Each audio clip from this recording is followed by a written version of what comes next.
तीर्थों का दर्शन जो कर लेता है, वृंदावन बिहारी जी का दर्शन जो कर लेता है, इन आँखों से जो जगन्नाथ जी को देख लेता है, इन कानों से जो भगवान की कथा श्रवण कर लेता है, इस जिह्वा से जो भगवान का नाम जप लेता है, शास्त्र तो कहते हैं गरज गरज करके कि उसे कभी यमपुरी का दर्शन नहीं करना पड़ता, वह सदा भगवान के धाम को जाता है। ये मानवः पाप कृतस्तु सर्वदा सदा दुराचार रता विमार्गिगाः क्रोधाग्नि दग्धः कुटिलाश्चिकामिनः सप्ताह यज्ञेन कलौ पुनन्ति ते। कितना भी बड़ा पापी क्यों ना हो, यदि वह भागवत जी श्रवण कर लेता है, भगवान का नाम स्मरण। अजामिल ने कौन सा तीर्थ व्रत किया था? अजामिल ने कोई तीर्थ किया था? कोई व्रत किया था? कोई साधन था उसके पास? कुछ नहीं था। लेकिन मरते समय उसके बेटे का नाम जो कि नारायण था वह निकल आया। तो एक नारायण का नाम क्या निकल आया? सारे पाप समाप्त हो गए, वैकुंठ का अधिकारी बन गया। कुल मिला के हम यही जानते हैं भक्तों कि पापी से पापी व्यक्ति भी एक बार अपनी वाणी से श्रीमन नारायण का उच्चारण कर देगा तो वह सदा सदा के लिए मुक्त हो जाएगा भव सागर से। ये नाम की महिमा। हमें अभी पता नहीं है कि हमारे साथ क्या क्या होना है। हम तो देखो वर्तमान में खुश रहने वाले लोग हैं, हमें पता नहीं है कि कल क्या होने वाला। हमें नहीं पता कि कल क्या होगा क्या नहीं होगा। इसलिए हमारे भाग्य को, हमारे भविष्य को भगवान अच्छे से जानते हैं। अच्छा, जो आदमी जेल चला जाता है वह जेल में बैठ के पश्चाताप करता है कि मैंने ये गलती क्यों कर ली। जब वो गलती करता है ना, किसी का गला दबाता है, चोरी करता है, किसी को लूटता है, किसी की इज्जत लूटता है, उसे बड़ा मजा आता है ना। उसे लगता है हम बहुत होशियार हैं, बहुत अच्छा कर रहे हैं। लेकिन जब जेल में जाकर डंडे पड़ते हैं, अक्ल ठिकाने लगती, तब रोता है कि मैंने ये गलती क्यों की। गलती करने में उसे बड़ा मजा आ रहा था, सुख मिल रहा था, लेकिन जब उसका परिणाम उसे मिला तो खून के आंसू रोने पड़े कि नहीं? जिंदगी बर्बाद होगी कि नहीं जेल के कोने में बैठ करके? उसी प्रकार आप ये समझ लो कि हम संसार के प्राणी पाप करते हैं, हमें बड़ा मजा आता है, अच्छा लगता है। झूठ बोलने में अच्छा लगता है, झूठ बोल दो, लूट लो किसी को ठग लो, हाँ, पाप से कमा लो जितना कमाना, बड़ा मजा आता है, लोग बड़ा एंजॉय करते हैं। लेकिन जब इसके बदले में नरक की यातनाएं मिलती है ना, तब नानी याद आती है। ऐसा नहीं है कि पकड़े नहीं जाओगे। जरा विचार करो कि भारत का कानून इतना स्ट्रांग है कि कोई पाप करने वाला, क्राइम करने वाला, आप किसी का मर्डर कर दीजिए, कितनी भी कोशिश करिए, कभी न कभी पोल खुल ही जाएगी, आपका नाम आ ही जाएगा कि आपने ये गलती की, और कानून उसका दंड देगा, सजा देगा, है ना। आज ना सही कल, कल ना सही परसों, कभी तो पकड़े जाओगे। क्या चोर नहीं पकड़े जाते? क्या गलती करने वाले नहीं पकड़े जाते? पकड़े जाते हैं, दंड भी मिलता है। कब तक भागोगे कानून के हाथों से? कभी तो पकड़ में आओगे। जब कानून के हाथ इतने लंबे हैं और कानून की आंखें इतनी तीखी हैं, तो सोचो भगवान की आंखों से कौन बचेगा? ईश्वर की आंखों से कोई बच सकता है? इसलिए एक ही उपाय है, पाप का सदा सदा के लिए त्याग कर दीजिए। पाप किसे कहते हैं? बताइए, पाप किसे कहते हैं?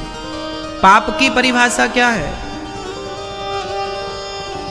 पाप को किन शब्दों से बयां करेंगे आप? पाप क्या है? देखो, जरूरत से ज्यादा लोभ, जरूरत से ज्यादा, दोहराइए, जरूरत से ज्यादा लोभ ही पाप है। जो व्यक्ति जितना लोभी होगा, ध्यान से सुनिए, जो व्यक्ति जितना लोभी होगा वह व्यक्ति उतना बड़ा पापी होगा। क्योंकि पाप क्यों होता है? लोभ से। लोभ ना हो मेरे अंदर तो मैं पाप ही नहीं करूंगा। आज मर्डर करने वाले मर्डर क्यों करते हैं? सुपारी लेते हैं, पैसा लेते हैं। यदि उनको पैसों का लोभ ना हो तो मर्डर क्यों करेंगे, पाप क्यों करेंगे? आप गहराई से विचार करना किसी भी संदर्भ को, कि आप जितना भी पाप संसार में देखते हैं उस पाप का मूल है लोभ। लोभ है तो पाप है, लोभ नहीं होगा पाप नहीं होगा। इसलिए हमारे शास्त्र कभी ये नहीं कहते कि पाप मिटाओ, हमारे शास्त्र यह कहते हैं लोभ मिटाओ। लोभ मिटेगा तो पाप मिट जाएगा, जड़ कट जाएगी तो पत्ते झड़ जाएंगे। पत्तों को झड़ाने की जरूरत नहीं है। गोस्वामी तुलसीदास जी लिख रहे हैं कि काम क्रोध मद लोभ सब नाथे नरक के पंथ, सब परिहरि रघुबीर भजहु भजहि जेहि संत।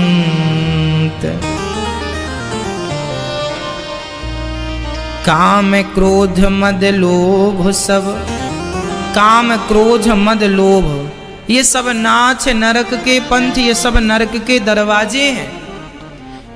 इसलिए हमारे शास्त्रों में कहीं ये नहीं मिलेगा कि पाप को मिटा दो, पाप को समाप्त ना, पाप है ही क्या, लोभ ही पाप है। इसलिए लोभ मिटाइए। इसलिए हमारे बड़े बुजुर्ग कह गए हैं संतोष सबसे बड़ा धन है, संतोष सबसे बड़ा धन। सबसे बड़ा पाप है लोभ। आज आदमी देखो लोभ करता है, हमारा भी बड़ा घर हो, हमारी भी बड़ी कोठी हो, बड़ी कोठी का सपना देखता है। पर बड़ी कोठी का सपना तो देख लिया, पर बड़ी कोठी बने कैसे, बड़ा घर बने कैसे, इसके लिए क्या करें? हमारी कमाई तो इतनी नहीं है कि बड़ा घर बन जाए। तो एक काम करते हैं, भ्रष्टाचार करते हैं। चलो भाई साइन करूंगा, 500 लाओ, चलो भाई। भ्रष्टाचार चालू हो जाता है आदमी का। जितने भी आप बड़े बड़े ऑफिसर इत्यादियों को देखेंगे सब बेचारे लोभी हैं। सबको लग रहा है मेरी बड़ी गाड़ी हो, मेरा बड़ा बंगला हो। बड़ी गाड़ी और बड़े बंगले का सपना देखकर वह गलत करते हैं, भ्रष्टाचार करें। नहीं तो सरकार तो इतना उन्हें दे ही रही है ना कि उनकी दाल रोटी चल जाए, लेकिन दाल रोटी से वो संतुष्ट कहाँ है, उन्हें तो बंगला और बड़ी गाड़ी चाहिए ना। इसलिए वो गरीब को भी भ्रष्टाचार करके ले लेते हैं दायरे में। चल भाई ला, तेरे पास नहीं है तो अपनी किडनी बेच के लाओ, पर ला। तो ये जो पाप करा रहा है, कौन करा रहा है? बोलो, लोभ। सिंपल है। इसलिए पाप को नहीं मिटाना, किसको मिटाना है? लोभ को मिटाना। सबसे बुराई, सबसे बड़ी गंदगी लोभ की है। इसलिए हमारे बड़े बुजुर्ग कह गए हैं, जितना चादर है उतना ही पांव पसारो। राम इतना दीजिए जामे कुटुंब समाए, मैं भी भूखा ना रहूं, कोई साधु ना भूखा जाए। हे विधाता, हमें उतना ही देना जितने से हम अपना पेट भर के खा सकें और हमारे घर में आया हुआ अतिथि भूखा ना जाए, हम उसे भी पेट भर भोजन करा सकें। इतना ही देना। ज़्यादा देने से भी क्या होगा? ज़्यादा मिल जाता है तो आदमी हैंग हो जाता है, अहंकारी हो जाता है ना। इसलिए धन में गुण भी हैं और धन में दोष भी हैं। धन में गुण यह है कि धन आवे और आप धन को धर्म से जोड़ दो तो धन बहुत अच्छा है। और धन आया और आपने धन पाकर शराब पीना शुरू कर दिया, उल्टे सीधे काम शुरू कर दिए, तो वो धन गलत हो गया कि नहीं? धन दोनों काम पे आता है। धन से दूध भी आता है, धन से शराब भी आती है। क्या खरीदना है, मर्जी आपकी है। क्यों जी? पैसों से सब चीजें आती हैं। शराब भी आती है पैसे से, दूध भी आता है। क्या खाना पीना है आप देख लो। तो धन यदि धर्म से जुड़ेगा तो वह धन सार्थक है, सफल है। और यदि धन अधर्म से जुड़ गया तो वही धन हमारी दुर्दशा कर देगा। इसलिए धन होना बुरा नहीं है मेरी माँ, पर ईश्वर से यही प्रार्थना करना कि विधाता यदि धन देना तो धन देने के साथ साथ धन को धर्म से जोड़ने की सद्बुद्धि जरूर दे देना, क्योंकि ये बुद्धि सबके पास नहीं है। जिनका धन धर्म से जुड़ रहा है उन्हीं का धन सफल है और उन्हीं की बुद्धि निर्मल है, उन्हीं का जीवन सार्थक है। अब हमने ये बता दिया कि सबसे बड़ा पाप क्या है। बताओ सबसे बड़ा पाप क्या है? आप समझ गए? अब बताइए, अब सबसे बड़ा पुण्य क्या है? अब पाप की बात खत्म हो गई, चैप्टर खत्म। अब पुण्य का स्टार्ट करते हैं। सबसे बड़ा पुण्य क्या है? बोलो। सबसे बड़ा पुण्य है किसी एक व्यक्ति के अंदर भक्ति का दिया जला देना। इससे बड़ा पुण्य कुछ नहीं है। एक व्यक्ति को भी पकड़ के कहो, ए भाई साहब यहाँ आओ। आया जी, बताओ। बोलो सीताराम, बोलो जय श्रीमन नारायण, बोलो राधे श्याम। वो कहेगा क्यों बोले, हम तुम्हारा दिमाग खराब है, हम काम में जा रहे। भाई साहब हमें एक भिक्षा दे दो। बोलो जय श्रीमन नारायण। नहीं बोलेंगे, पांव पकड़ लो। भैया बोलो जय श्रीमन नारायण। नहीं बोलेंगे। अच्छा एक काम कर, 10 रुपए ले ले, बोल दे जय श्रीमन नारायण। अच्छा ठीक है, बोल देता हूँ। जय श्रीमन नारायण बोल दिया, तुमने 10 रुपए दिया। 10 रुपए लेकर भी कोई जय श्रीमन नारायण एक बार बोल दे तो समझ लेना कि बहुत बढ़िया सौदा हो गया। 10 रुपए में कुछ नहीं बिगड़ता, लेकिन इसका जन्म मृत्यु सब बन गई एक बार के नाम लेने मात्र से। अभी आपको पता नहीं है कि एक नाम की महिमा क्या है। आपने किसी एक व्यक्ति के अंदर भक्ति का दिया जला दिया। एक व्यक्ति को पकड़कर कह दिया कि भाई जरा भगवान का नाम ले लो, कथा सुन लो। कोई कथा ना सुनता हो और आपने उसे जबरदस्ती बिठाया, बैठ जा, पैसे लेके बैठ जा, 10 रुपए ले लेना, 20 रुपए, चल 100 रुपए लेना, कथा सुन। एक बार उसको कथा का नशा लगा दिया आपने, और वह कथा सुन सुन के भगवान के भजन में नाचने लगा और भगवान के लिए उसकी आंखों में आंसू आ गए। तो सबसे बड़ी दौलत तो आपने प्राप्त कर ली ना। किसी एक व्यक्ति को भगवान से जोड़ दिया। जो संसार में भटक रहा था, आज वो भगवान के लिए नाच रहा है, भगवान के लिए रो रहा है। जो कभी पत्नी के लिए, पुत्र के लिए, परिवार के लिए रोता था या रोती थी, आज वो भगवान के लिए रो रहा है। इससे बड़ा धर्म, इससे बड़ा पुण्य क्या होगा? इसलिए हम आपसे कहा करते हैं कि सबको बताया करो कि वो साधना चैनल पर कथा सुना करें, और YouTube पर अपने मोबाइल पर अनिरुद्धाचार्य जी डाल के YouTube पर कथा सबको शेयर किया करो, क्योंकि इस कलिकाल में सबसे बड़ा पुण्य है भगवान की भक्ति का प्रचार करना, भगवान का नाम जन जन तक पहुंचाना। यही सबसे बड़ा धर्म है। इसलिए आप अपने मोबाइल पर अनिरुद्धाचार्य जी डालिए और YouTube पर इस कथा को आप अपने मोबाइल पर सुन सकते हैं। सबको शेयर किया कीजिएगा। ऐसे मोबाइल पर अनिरुद्धाचार्य जी डालेंगे तो YouTube पर ऐसे चैनल खुल के आएगा। शेयर कर लीजिएगा, सब्सक्राइब कर लीजिएगा, सब तक कथा पहुंचाइएगा, क्योंकि इस कलिकाल में भगवान का नाम जपाना। आपने नाम सुना होगा चैतन्य महाप्रभु का, सुना है आपने? चैतन्य महाप्रभु जो कि साक्षात भगवान के ही अवतार थे। चैतन्य महाप्रभु शराबियों की दुकान में जाया करते थे। शराबियों के पांव पकड़ पकड़ के कहा करते थे, भैया एक बार हरे कृष्ण कह दो, एक बार हरे कृष्ण कह दो।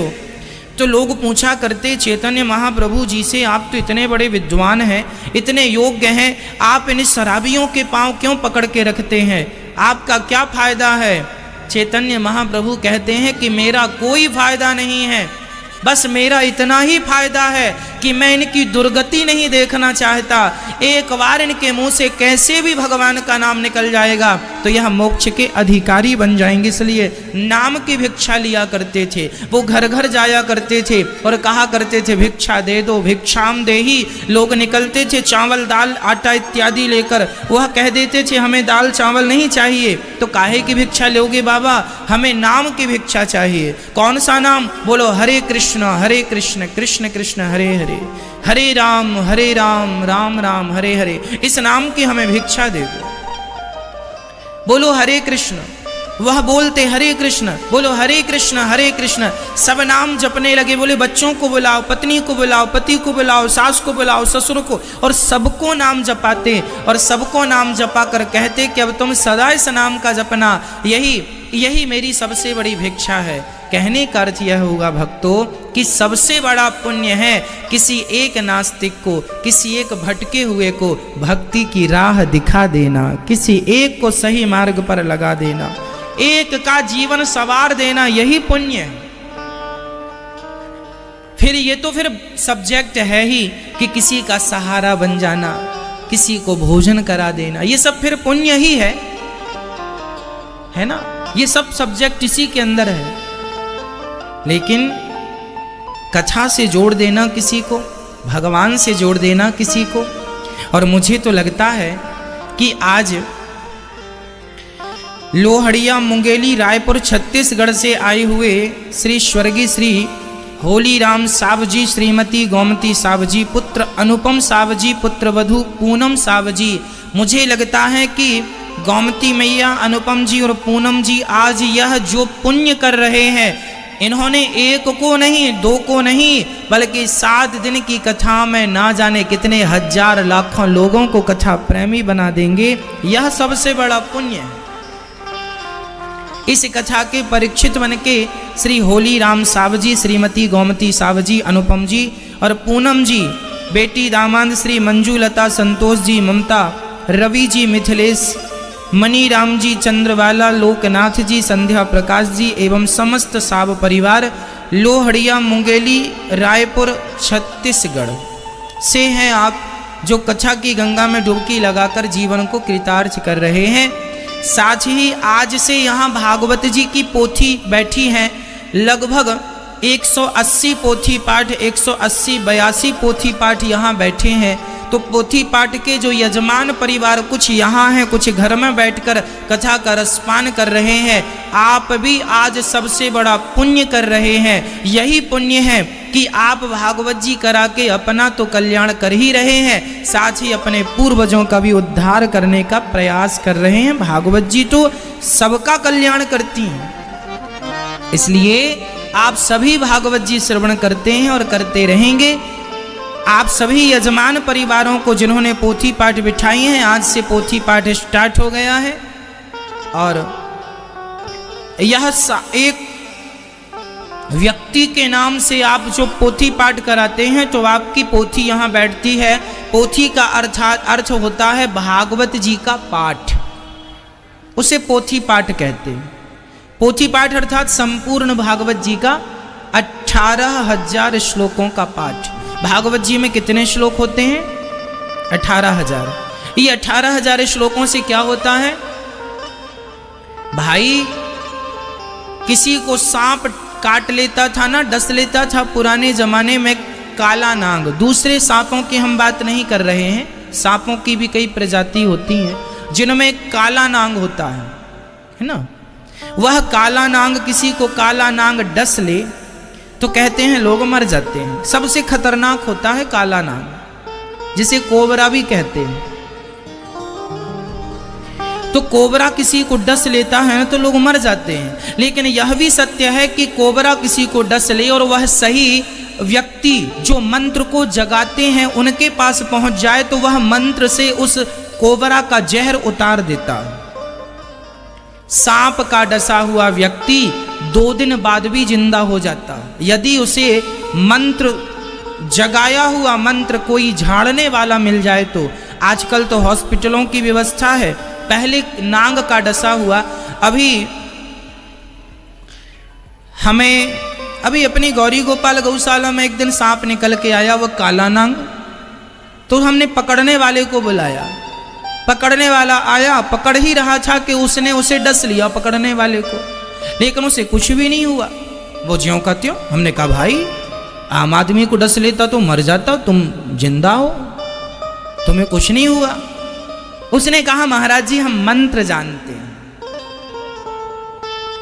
हम इसका मंत्र जानते हैं। कुछ जड़ी बूटी होती है वह उसका प्रयोग करते हैं, कुछ सिद्ध करने वाले मंत्र होते हैं जो सांप के जहर को भी बेअसर कर देते हैं। समझ रहे हैं?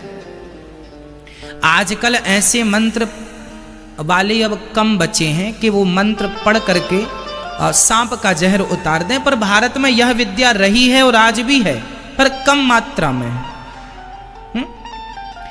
हम छोटे थे तब हमें याद है कि एक व्यक्ति को सांप ने डस लिया था और सांप डसने के बाद उसे शमशान में दफना दिया गया था। वो बालक ही था इसलिए उसका अग्नि संस्कार नहीं हुआ था, जमीन में दफनाया गया था। वो किसी बहुत बड़े उस व्यक्ति को पता चला जो कि सांप को झाड़ता था, अच्छा व्यक्ति था, वो सिद्ध थे उसको मंत्र, उसने खुदवाया उसको, बच्चे को शमशान से खुदवा कर उसने उस बच्चे को जीवित कर दिया था।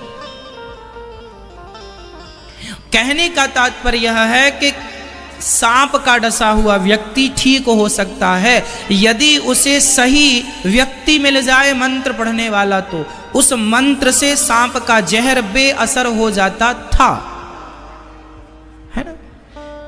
तो जब मंत्र पढ़ने से सांप का जहर उतर जाता था, तो भागवत के 18,000 श्लोक क्या है? मंत्र ही तो है। यदि उस मंत्र से सांप का जहर उतर गया तो भागवत जी के प्रत्येक मंत्र से आपके जन्म जन्म के पापों का जहर उतर जाएगा। ये कथा का प्रभाव है, ये भागवत जी का प्रभाव है। राम नाम एक मंत्र है, उस मंत्र का प्रभाव देखिए कि राम लिखा पत्थर पर और पानी पे डाला तो पत्थर पानी पे तैरने लग गए। किसका प्रभाव था? मंत्र का। राम नाम, राम नाम क्या है? राम नाम एक मंत्र है। राम नाम क्या है? एक मंत्र है।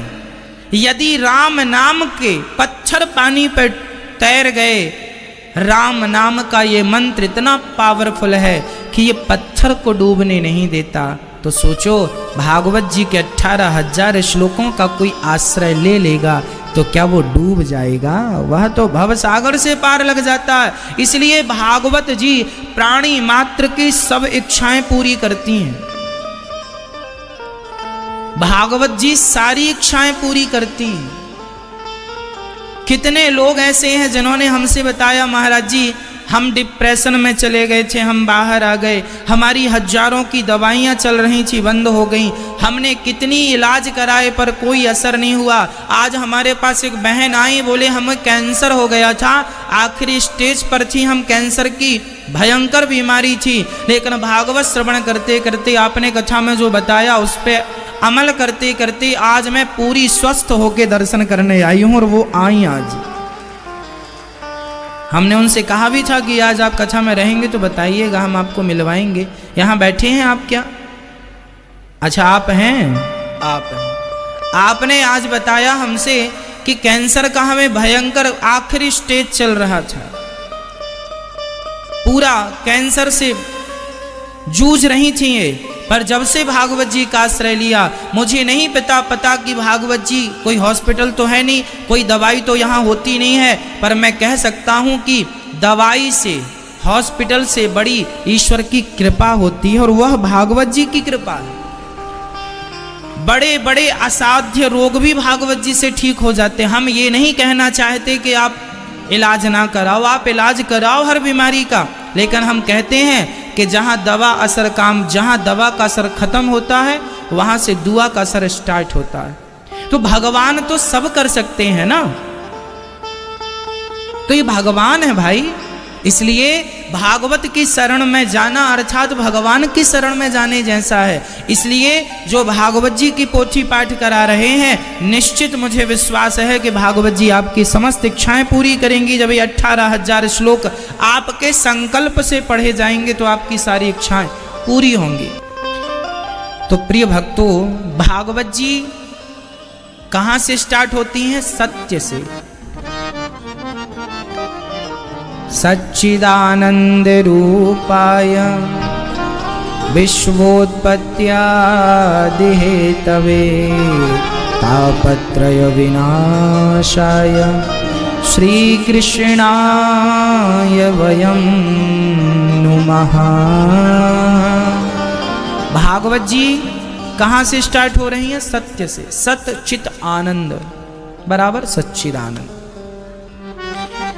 ईश्वर सत्य है, सत्य भगवान ही सत्य हैं, उन्हीं को सत्य मानना चाहिए।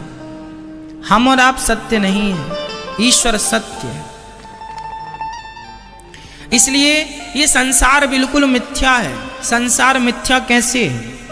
देखो, संसार सत्य भी है और संसार मिथ्या भी है। दो चीजें कैसे हो सकती हैं, हम दोनों समझा रहे हैं आपको। जैसे यदि आप सब में भगवान को देख रहे हैं कि ये स्त्री भगवान, ये पुरुष भगवान, ये कछुआ भगवान, ये मछली भगवान, ये पेड़ भगवान, ये कण भगवान, सब भगवान है, ईश्वर है सब, सर्वम खलविदम ब्रह्मा, सब ईश्वर तुल्य देख रहे हैं, तो संसार सत्य है। और यदि आप कह रहे हैं कि यह स्त्री है, यह पुरुष है, यह पीपल है, यह नीम है, यह वट है, यह आंवला है, यह चींटी है, यह हाथी है, यदि आप संसार को इस दृष्टि से देख रहे हैं कि ये यह है, ये यह है, तो संसार मिथ्या है ना? संसार सत्य भी है और संसार मिथ्या भी है। संसार को भगवान की दृष्टि से देखोगे तो सत्य है, पर आप कहो कि ये स्त्री है, ये पुरुष है, इस दृष्टि से देखेंगे तो ये मिथ्या है संसार। कैसे? अच्छा बताओ, ये स्त्री है? हाँ या ना? हाँ या ना? ये पुरुष है? हाँ या ना? हाँ या ना में जवाब दो आप। मैया, मेरी माँ, समझ में आ रही है? आपको कुछ नहीं करना, सिर हिलाना। हिलता ना? हाँ। बताओ, ये स्त्री है? हाँ। ये पुरुष है? हाँ। ये चींटी है? हाँ। ये हाथी है? आपको दिख रहा है महाराज जी, ये स्त्री है, ये पुरुष है, ये हाथी है, हमें दिख रहा, तो हम कह रहे हैं कि है। अच्छा ये बताओ कि स्त्री के अंदर से आत्मा निकल गई, पुरुष के अंदर से आत्मा निकल गई, चींटी के अंदर से आत्मा निकल गई, हाथी के अंदर से आत्मा निकल गई, और सबको आपने चिता पर रख के जला दिया, तो जलाने के बाद जो राख रह जाएगी हाथी की, स्त्री की और पुरुष की, उस राख को देखकर ये अनुमान लगाया जा सकता है कि ये राख स्त्री की है, ये राख हाथी की है, ये राख पुरुष की है? बताइए, अनुमान अंदाजा लगाया जा सकता? आप लगा लेंगे? नहीं। जलने के बाद बचेगी सिर्फ राख, और जिसका कोई अंदाजा, ये अमीर की राख है, ये गरीब की राख है, कोई अंदाजा है, अनुमान है? एक सी सबकी राख। एक्चुअली सच्चाई यही है कि हम सब राख हैं, माटी। कुछ दिनों के लिए हम अभिनय करने आए हैं। जैसे आंटी नंबर 1 पिक्चर में गोविंदा स्त्री का अभिनय करता है। आंटी नंबर 1 पिक्चर हमने बचपन में देखी थी। गोविंदा उसमें क्या बना है? आंटी, औरत बना। हम ये बात केवल आपको समझाने के लिए एग्जाम्पल दे रहे हैं। इसका अर्थ ये नहीं है कि तुम आंटी नंबर 1 पिक्चर देखने लग जाओ ना। पिक्चर का नाम, उसमें एक हीरो अपने आप को क्या बनाता है? स्त्री। जबकि बताओ वो दिखता पूरी पिक्चर में वो औरत ही दिखता है, बिल्कुल हूबहू औरत जैसा दिखता है, लेकिन वो रियल में स्त्री है। वो क्या कर रहा है? अभिनय, एक्टिंग। काहे की एक्टिंग? स्त्री की। काहे का अभिनय? स्त्री का। क्या कर रहा है पूरी पिक्चर में? क्या कर रहा है वो? अभिनय कर रहा है। वह स्त्री नहीं है, पर वह स्त्री का अभिनय करता है। उसी प्रकार तुम स्त्री नहीं हो, पर सारी जिंदगी स्त्री की एक्टिंग करती हो। तुम पुरुष नहीं हो, पर सारी जिंदगी पुरुष की एक्टिंग करते हो। जैसे पिक्चर में एक्टिंग होती है ना, अमिताभ बच्चन की पिक्चर आई बागवान। उस बागवान पिक्चर में उनके बेटों ने कहा कि हम तुम्हें नहीं रखेंगे, हम माँ को रखेंगे। माँ को रखने वाला बोला बाप को नहीं रखेंगे।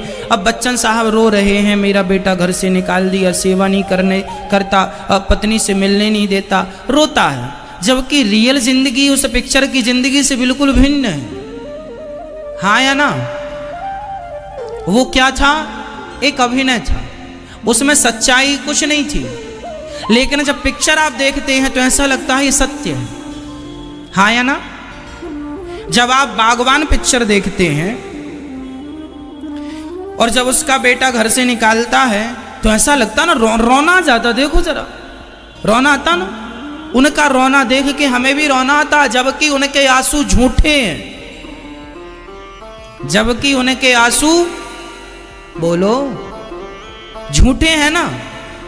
उनके बेटे ने घर से नहीं निकाला, उनका पति पत्नी का ऐसा वियोग नहीं हुआ जैसा कि उस पिक्चर में दिखाया गया। उनके आंसू झूठे हैं। वो जो कहानी बताई गई है वह कहानी भी झूठी है, लेकिन देखने से वह ऐसा लग रहा है कि वह एकदम, बोलो, सत्य है नहीं पर सत्य सी लगती है। उसी प्रकार ये संसार एक बागवान की मूवी पिक्चर है। ये संसार सत्य नहीं है पर सत्य सा लग रहा है कि ये मेरे हैं, ये मेरे हैं, ये स्त्री है, ये पुरुष है। कुछ नहीं है, सब एक्टिंग कर रहे।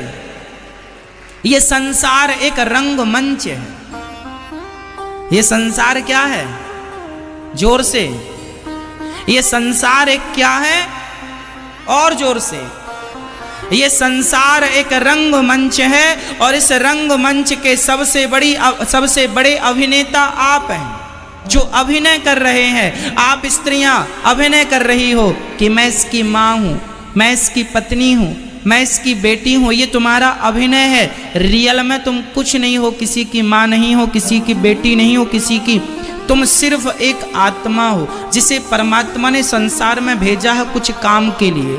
हम मान बैठे हैं कि हम स्त्री हैं, हम मान बैठे हैं पुरुष है, लेकिन राख तो हम सबकी एक सी है, अंत तो हम सबका एक सा है। मरने के बाद ना स्त्री रहेगी ना पुरुष रहेगा।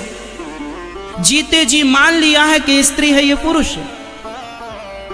सच्चाई यही है मेरी माँ कि तुम किसी की माँ नहीं हो, सबकी माँ कौन है?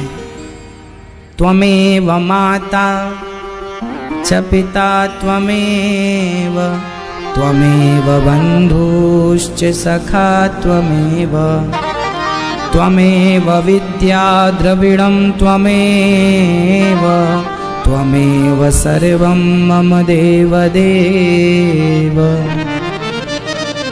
माते पिता तुम मेरे,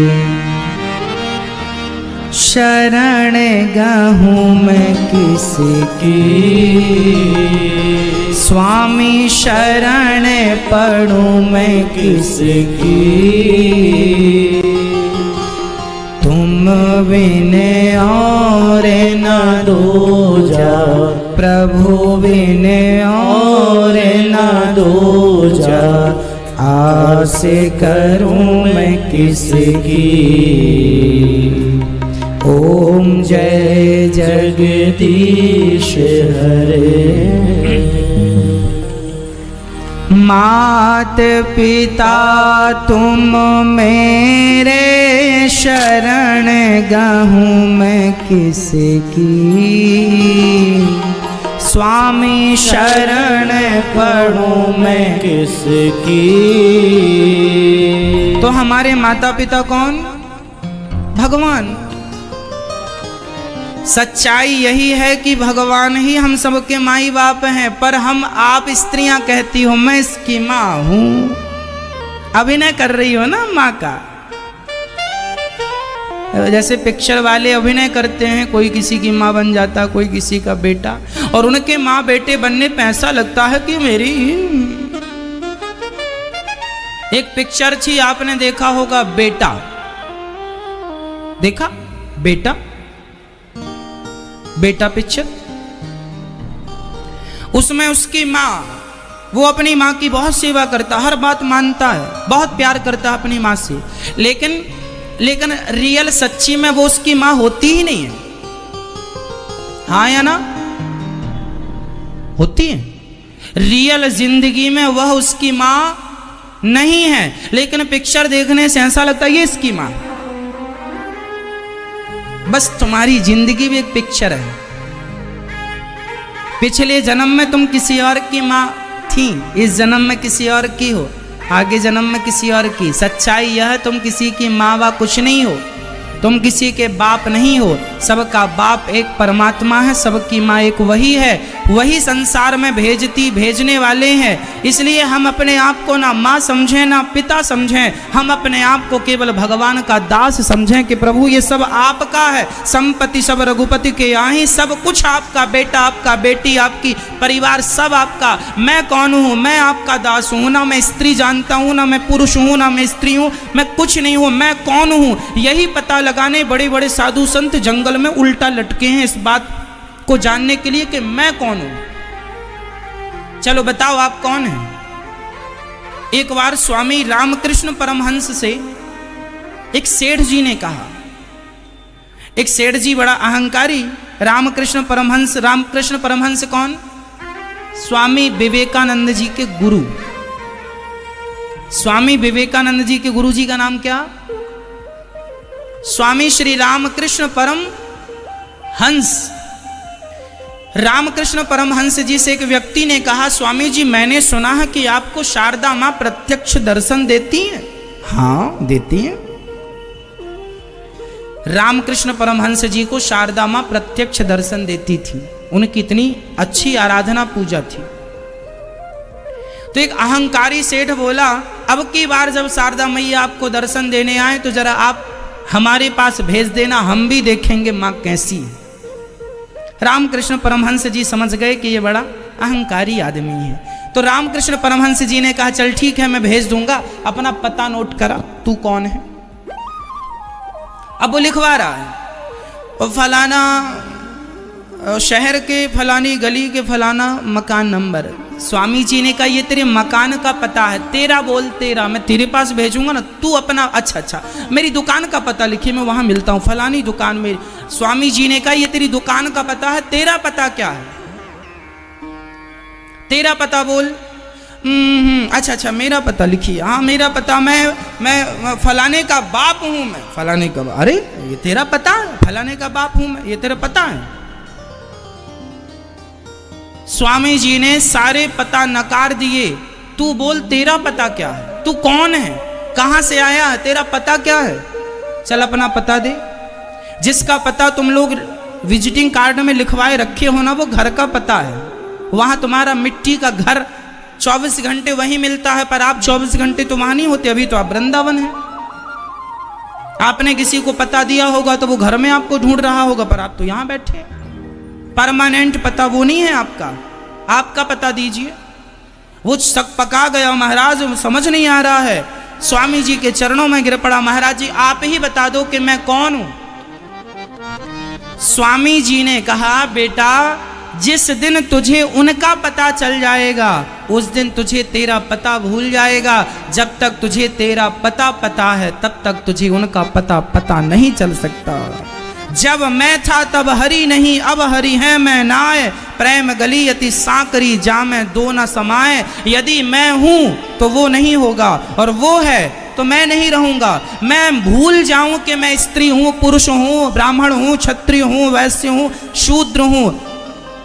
कबीरदास जी कहते हैं कामी क्रोधी लालची इनसो भक्ति न होए। भक्ति करे कोई सूरमा, जाति वर्ण कुल खोए।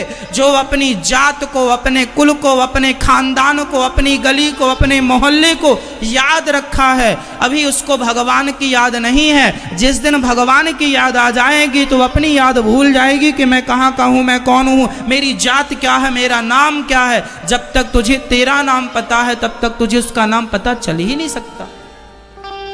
मिलाना, जैसे नमक पानी में मिलकर पानी हो जाता है, जैसे मिश्री पानी में मिलकर पानी हो जाती है, जैसे फिटकरी पानी में मिलकर पानी हो जाती है, उसी प्रकार भक्ति में मिलकर जब आप स्वयं भगवान से मिलकर भगवान हो जाएंगे तब पता चलेगा कि वो और आप, जब भेद ना रह जाए उनमें और तुम में, तब प्राप्ति होती है ना। वो यही प्राप्ति है ईश्वर की। उनमें मिलके उन जैसे हो जाओ, चिंताएं मुक्त हो जाएं, आपकी टेंशन चिंता सब खत्म। बस समर्पण यही है। तो बताओ फिर आप कौन है? स्त्री हैं, पुरुष हैं, चींटी हैं, हाथी हैं, क्या है आप? क्या है आप? संसार के व्यवहार के लिए तो हमें कहना पड़ता है कि यह स्त्री है, यह पुरुष है, यह चींटी है, यह हाथी है। पर जब ईश्वर की बात आएगी, आध्यात्म जगत जागेगा, तब वहां सारे पता मिथ्या हो जाते हैं। हमारे घर का पता लौकिक व्यवहार के लिए ठीक है कि हम फलानी गली के फलाने मकान नंबर में रहते हैं, ये लौकिक व्यवहार है। लेकिन जब जीवात्मा परमात्मा की बात आएगी, भक्ति और भगवान की बात आएगी, तब वहां ये पते काम नहीं करते। तब ये पता संसार का मिथ्या हो जाता है। तब तुम स्त्री हो, यह भी मिथ्या हो जाता है। तब तुम पुरुष हो, यह भी मिथ्या हो जाता है। एक बार मीराबाई वृंदावन आई, समझिएगा, एक बार मीराबाई वृंदावन आई तो यहां पर एक ब्रह्मचारी जी रहा करते थे वृंदावन में। वह स्त्रियों से वो कपड़े नहीं पहना करते थे, लंगोटी लगाते थे, नांगा साधु थे, कपड़ा नहीं पहनते थे, और वह स्त्रियों का दर्शन नहीं करते थे। और वो बड़े तपस्वी संत थे, भगवत प्राप्त संत थे। तो मीराबाई ने बड़ा नाम सुना कि ये ब्रह्मचारी जी बड़े अच्छे हैं, बड़े अच्छे संत हैं, भगवान से ये मिलते हैं, तो चलो हम भी इनसे मिल लें, इनका दर्शन करके जीवन को कृतार्थ समझें। तो मीराबाई वो यमुना जी के किनारे घास की कुटिया पे रहा करते थे। उनके शिष्य बाहर खड़े रहा करते थे, कोई आए ना, कोई स्त्री ना आए। तो मीराबाई पहुंच गई, बाबा बाबा, मीरा है नाम, दासी आई है मिलने के लिए, जरा दर्शन मिले हमें। चेलों ने कह दिया तुम स्त्री हो, और यहां हमारे ब्रह्मचारी जी स्त्रियों से तो मिलते ही नहीं है।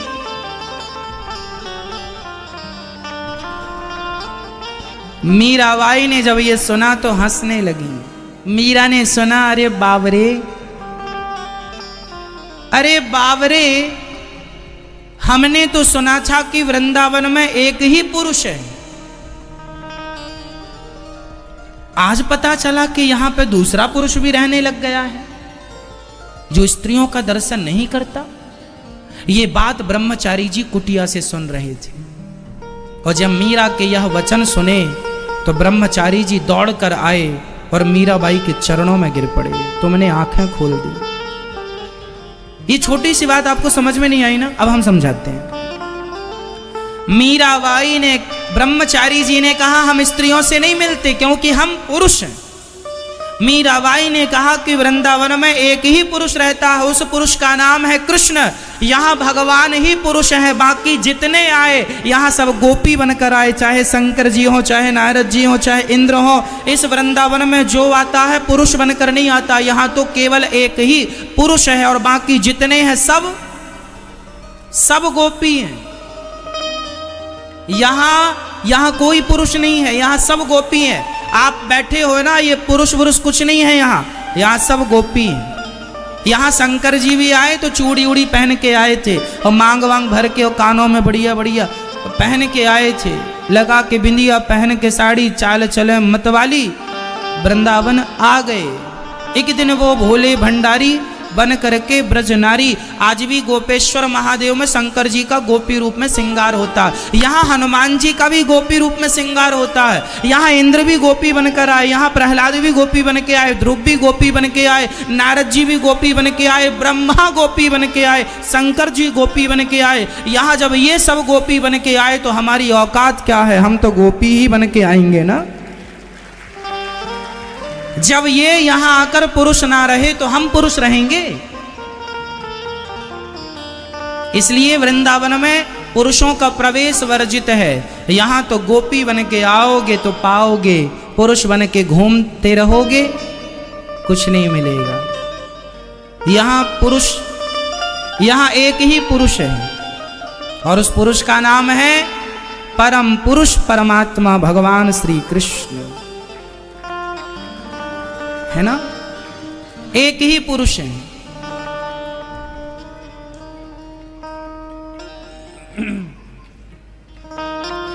हम सब कौन हैं? बोलो। गोपी, गोपी भाव है। इसलिए ये वृंदावन है, यहां जरा संभल के रहना, ज्यादा पुरुषगिरी ना झाड़ना। यहां शंकर जी की पुरुषगिरी नहीं चली, यहां ब्रह्मा जी की पुरुषगिरी नहीं चली, फिर हमारी तुम्हारी चल जाएगी। इसलिए मैया सच्ची कह रहे हैं, तुम स्त्री नहीं हो, तुम पुरुष नहीं हो, इसलिए एक ही पता दिया करो अपना, हम तो केवल भगवान के दास हैं, भगवान के दास हैं। हनुमान जी से पूछा आप कौन हैं माता सीता ने, तो हनुमान जी पता दे रहे। हनुमान जी ने कहा राम दूत मैं मातु जानकी, हे मां मैं राम जी का दूत हूं। ये परिचय है, हम भगवान के हैं, हम भगवान के हैं, भगवान हमारे हैं, बस। इससे ज्यादा परिचय हम क्या दें? हमें अच्छा नहीं लगता ये कहते हुए कि हम स्त्री हैं, हम पुरुष हैं। कहाँ संसार में उलझे रहोगे स्त्री पुरुष के चक्कर में, भगवान के बन के रहोगे, सुखी रहोगे। इसलिए हम भगवान के हैं, इतना पता अच्छा है। हम अपना क्या परिचय दें? तो भगवान सत्य हैं। भगवान सत्य ही नहीं, चित मीन्स प्रकाश, सर्वव्यापी। भगवान आनंद के सागर हैं, सच्चिदानंद रूपाय। जो भगवान विश्व की उत्पत्ति पालन संहार करने वाले हैं, ऐसे भगवान जो समस्त दुखों का नाश करने वाले हैं, ऐसे भगवान की राधा सहित हम भगवान श्री कृष्ण की शरणागति ग्रहण करते हैं। बोलिए सुखदेव भगवान की जय। सुखदेव जी का जन्म हुआ और जन्म लेते ही सन्यास लेने चले गए, है ना। मैया, ओ मैया, हो गई पंचायत? थोड़ा ध्यान दे दो मेरी माँ। भगवान सुखदेव जी का जन्म हुआ और जन्म लेते ही वो जाने लगे कहाँ? संसार से नाता तोड़कर गोविंद से नाता जोड़ने के लिए। जग से नाता तोड़ दिया, किसके लिए? गिरधर से नाता जोड़ लिया, गिरधर के लिए जगत को छोड़ दिया। सुखदेव जी जब चले, यम प्रव्रजन्त मनुपेत मपेत कृत्यम द्वैपायनो विरह कातर आजुहाव। पुत्रेति तन्मयतया तर्वो विनेदुस् तं सर्वभूत हृदयं मुनिमानतोऽस्मि। सुखदेव जी जन्म लेते हैं और जन्म लेते ही निकल पड़ते हैं। पिताजी रोकते हैं, बेटा आओ शादी विवाह कर लो फिर चले जाना। ना पिताजी, जंजाल में नहीं उलझना। ये संसार ऐसा है कि यहाँ एक बार कोई आ जाता है, उलझ जाता है, सुलझने का नाम नहीं लेता। भगवान की माया इतनी प्रबल है, एक बार संसार में आदमी उलझ जाए सुलझता ही नहीं। मैया जी संसार बुरा नहीं है, लेकिन आज लोगों ने जो संसार में रहने का ढंग बना लिया है ना, ये ढंग गलत है। संसार में रहो, खूब अच्छे से रहो। संसार बुरा होता तो भगवान राम भी संसार क्यों बसाते, गृहस्थी क्यों बसाते? संसार बुरा होता तो भगवान संसार में क्यों आते? संसार बुरा नहीं है, और ना ही स्त्री बुरी है, और ना ही पुरुष बुरा है, और ना ही बच्चे बुरे हैं, सब अच्छा है। यदि सब बुरा होता तो फिर राम जी विवाह ना करते, फिर बच्चे पैदा ना करते। 2 बच्चे पैदा हुए राम जी के, लव कुश। भगवान जी भी गृहस्थी ना बसाते, उनके भी हर रानी से 10 बच्चे पैदा हुए। मेरी मां, सबसे बढ़िया है गृहस्थी। सबसे बढ़िया आश्रम कौन सा आश्रम है? गृहस्थाश्रम। सबसे बढ़िया पत्नी है, सबसे बढ़िया पति है, सबसे बढ़िया आपका परिवार है, छोटा सा या बड़ा सा, सब अच्छा है। लेकिन आज आप लोग गृहस्थ में रह के बड़े दुखी हैं, बड़े तंग हैं, बड़े परेशान हैं। जानते हैं आपकी परेशानी का कारण क्या है? आपको गृहस्थी चलानी आती ही नहीं है। साइकिल चलानी नहीं आती है, कोई साइकिल चलाए तो गिरता है, हाँ या ना? अरे भाई, साइकिल भी चलाने के पहले सीखनी पड़ती है। कार चलाने के पहले उसे चलाना सीखना पड़ता है। फिर गृहस्थी चलाने निकले हो, कुछ सीखा है कि नहीं? ना, बिना सीखे स्टीयरिंग में बैठ गए, साल 2 साल बाद तलाक के कागज लिए घूम रहे हैं। क्यों घूम रहे हो तलाक के कागज लिए? चलाना सीखा नहीं, स्टीयरिंग में होशियार बन के बैठ गए। इसलिए पहले गृहस्थी चलाना सीख लो। कैसे सीखना है महाराज जी? सत्संग करके। पति से क्या व्यवहार हो, पत्नी से क्या व्यवहार हो, सास ससुर से क्या व्यवहार करना है, गृहस्थी में कैसे रहना है।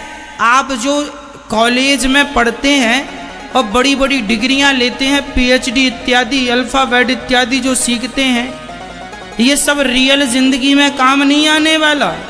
हाँ, ये अल्फाबेट अपना रखो अभी अपने पास, बस्ते के अंदर ही रखो, ठीक है।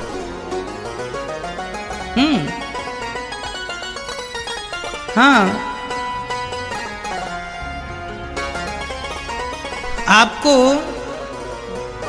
अब ये सब कुछ भी काम पे नहीं आएगा। पैसा कमाना है, बिजनेस करना है, व्यापार करना है, तो आपकी पढ़ाई आपके काम आएगी, कहो जी। पर गृहस्थी चलाना है तो गृहस्थी में आपकी वो पढ़ाई काम नहीं आएगी जो स्कूल और कॉलेज में आपने पढ़ी है। गृहस्थी चलाने के लिए पढ़ाई नहीं चलती, काम नहीं आती, सत्संग और जीवन के अनुभव काम करते हैं। क्या काम करते हैं? अनुभव।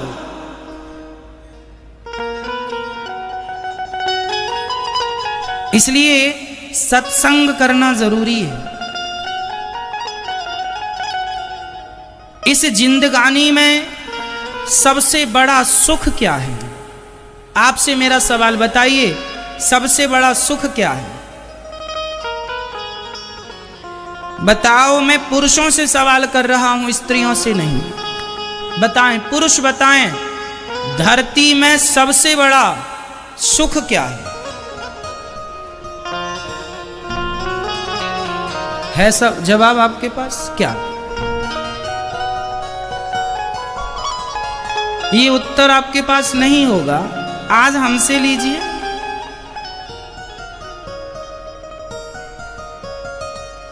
$3 करोड़ का प्रश्न है ये।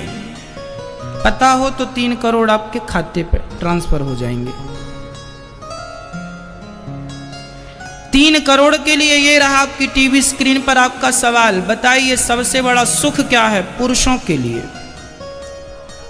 क्या? अब सुनिए 3 करोड़ का जवाब। चाणक्य नीति में चाणक्य जी कहते हैं